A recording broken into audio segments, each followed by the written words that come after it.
Información inmediata. El presidente Noboa inicia su tercer año de gobierno con las cuentas públicas más saneadas, pero con pendientes en reformas que impulsen inversión, aceleren la economía y generen mayor empleo. La noticia requiere profundidad. En Notimundo están los protagonistas de la noticia. Le damos la bienvenida a los estudios de FM Mundo al economista Juan Carlos Salvador, expresidente del Colegio de Economistas de Pichincha y analista económico. La situación económica del país, cómo se avisora para este resto del gobierno del presidente Noboa. Cuando hemos superado ya una consulta popular y referéndum, en estas condiciones habrá que gobernar con lo que hay. Se requiere empleo, se requiere mover la economía, se requiere algunos cambios. Economista, bienvenido. Buenas noches, estimado Fausto. Muchas gracias por la invitación. Es un gusto estar en FM Mundo. ¿Qué cambios se requerirán para esto, para lo que resta del gobierno del presidente Noboa? Tomando en cuenta que ya no habrá cambios, al menos radicales, como se esperaba, los planteados en la consulta popular, pero el tema económico sí preocupa, la generación de empleo, por ejemplo. Bueno, la perspectiva es optimista. Hay varios indicadores que miden el pulso de la economía y reflejan que la reactivación económica no solamente es un efecto rebote, sino se va consolidando. Un claro ejemplo es el nivel de ventas hasta septiembre. Otro ejemplo es justamente las exportaciones no petroleras y el riesgo país, que justamente hoy cerró por debajo de los 600 puntos, que es un dato no menor, ya que el mercado internacional prevé certidumbre para los siguientes 2 años del señor presidente Daniel Noboa.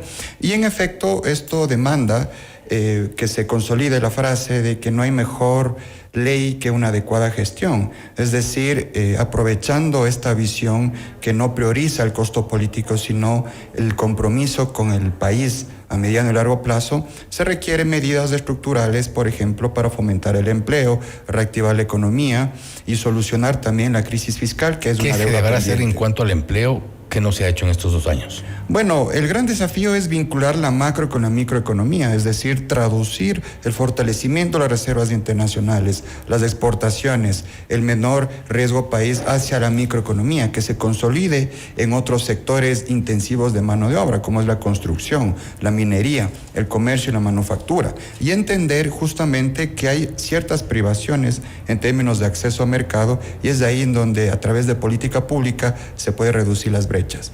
¿Cómo lograr esto cuando se ha dicho insistentemente en esta falta de seguridad jurídica? Los problemas económicos, los problemas políticos, sociales, tema de seguridad, por ejemplo. Bueno, son anuncios importantes que se han hecho en los últimos días. Es sobre todo la apertura al diálogo, la apertura a escuchar nuevas voces, y justamente yo creo que aquí es una oportunidad para fortalecer la vocería técnica, es decir, que se transmita a la ciudadanía, a los actores económicos, las necesidades de implementar ciertas medidas, con el fin de reducir la incertidumbre y que los agentes puedan invertir y generar empleo. ¿Pero se ha logrado algo respecto a reducir la incertidumbre? Sí, en efecto, como lo mencioné, hace unos pocos días la nueva ministra de Gobierno ya dio justamente unas luces sobre la necesidad de establecer acuerdos en vista del resultado de la consulta popular. La tasa de empleo, la generación de empleo ha sido uno de los grandes pendientes, no se ha logrado al menos como se esperaba, y esto es uno de los, quizás de los principales problemas por los que atraviesa la población. Sí, es importante entender que... no parece haber una salida. A septiembre se han generado 108 empleos en relación al año pasado. Varios economistas podrán decir que no es estadísticamente significativo, que está dentro del margen de error. Sin embargo, no hay que desconocer que hubo un crecimiento y que a nivel ya rural también se evidencia un cambio de tendencia, que es muy importante. El tema y el gran desafío es consolidar, que no sea coyuntural. La informalidad, y tenemos datos, la informalidad en el primer trimestre del 2025 superó el 53%. Sí, y no son condiciones adecuadas para trabajar. Y de hecho, el año pasado cerró en 58%, que es el dato más alto que desde que existe información. Entonces, aquí hay ciertas brechas. Por ejemplo, en la informalidad atrás está el autoempleo. El autoempleo está la generación de ingresos, la necesidad de generar ingresos. Y justamente ahí es de entender qué está faltando en la economía. Es decir, acceso a mercados, está faltando justamente habilidades blandas también en los emprendimientos y una cultura también hacia la formalidad, como hay una iniciativa que es el Núcleo de Asistencia Fiscal y Contable que está implementando el SRI, que es un tema muy importante. Ahí hablamos de un área que está, precisamente a propósito de la informalidad, que no es un área que está regulada, y esto tampoco ofrece garantías para el trabajador como tal, por más que en algún momento se pretenda llamar emprendimiento, pero esto es un área que no cuenta con regulación, que no cuenta con beneficios, que no cuenta con garantías, mucho menos de estabilidad.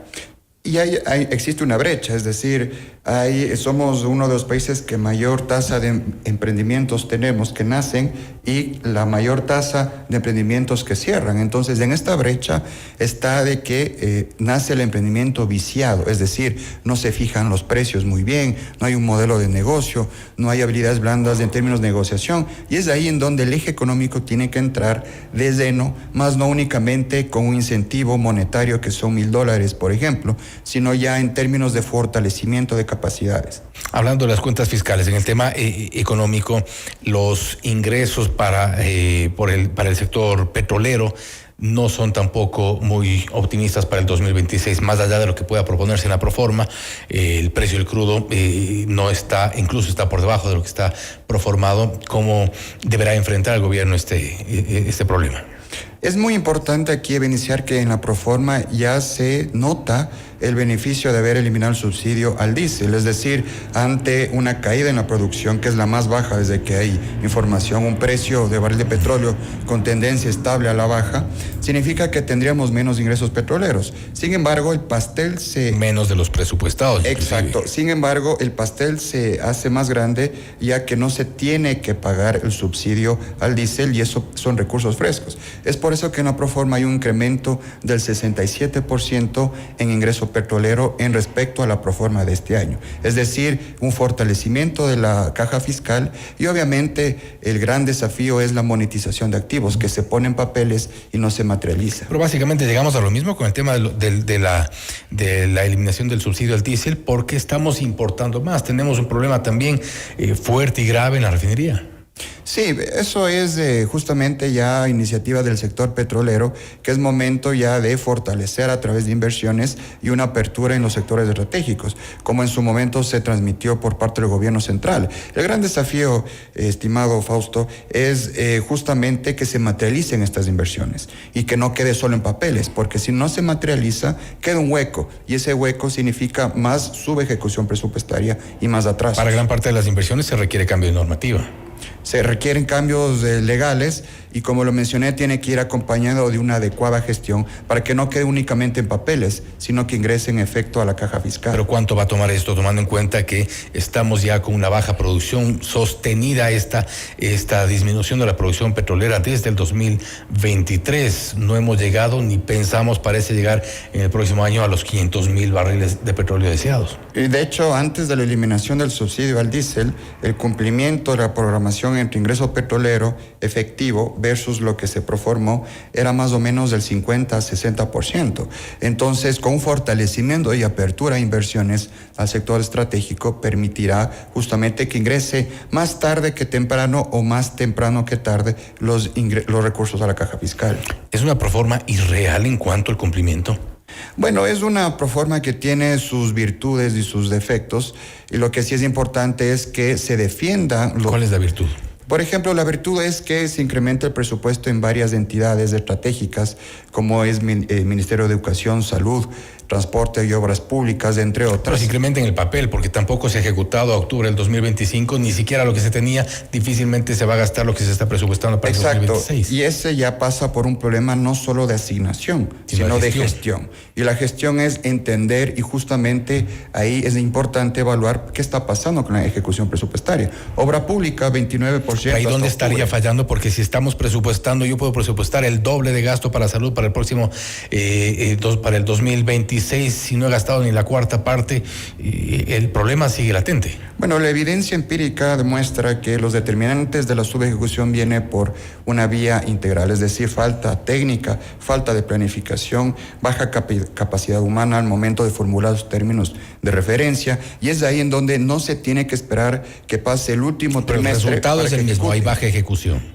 En general hay una baja ejecución. De hecho, hay ministerios como Salud Pública, Educación, Transporte que han ejecutado menos del 50% hasta octubre. Entonces es ahí en donde hay un gran desafío para que la administración no se base en una subejecución para cumplir metas, sino en una adecuada ejecución para proveer bienes y servicios eficientes a la ciudadanía. Y a eso me refiero. Entonces no es irreal proponer incremento en gastos de salud, en educación, cuando ni siquiera hemos gastado lo que tenemos y no tenemos una capacidad de gestión para poder optimizar los recursos. Bueno, se han tomado algunas medidas interesantes para fortalecer burocracia que lamentablemente afecta al sector público. Es, por ejemplo, el Comité Nacional de Coordinación de la Salud. Es decir, lo que trata aquí es descentralizar los procesos y mejorar todo tipo de tramitología, entre otras cosas.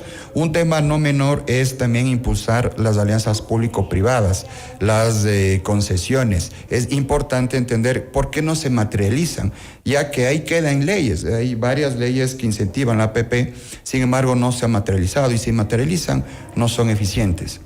Economista, gracias por su tiempo, gracias por estar con nosotros. Gracias, buenas noches con todos. El economista Juan Carlos Salvador, expresidente del Colegio de Economistas de Pichincha y analista económico, hablando sobre el empleo, la reactivación que se ha logrado en estos 2 años de gobierno y que se viene para los próximos años de lo que resta del gobierno del presidente Noboa. Esto es Notimundo Estelar, siempre bien informados. Noticias, entrevistas.